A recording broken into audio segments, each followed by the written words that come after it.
may lupa siyang ilang hektarya na may panin ng gulay. Binili niya ng binili nung asawa ko yung siya.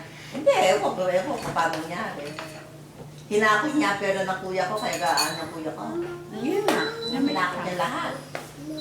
Kaya iniwan ng kuya mo. Nung nasulog yung Shanghai, naligtas yung mga pera, no? Tapos, ala ng kuya ko, mag-paperme na sila sa ano ba yan? Sa Guam.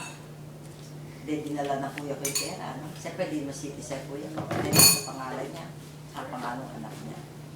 Tapos, nung ulit magbukas ng tapos, akala kuya ko, nagbukas sa restaurant, no? Kaya lang, siyempre, ayaw ko anong nangyari. Tapos, nung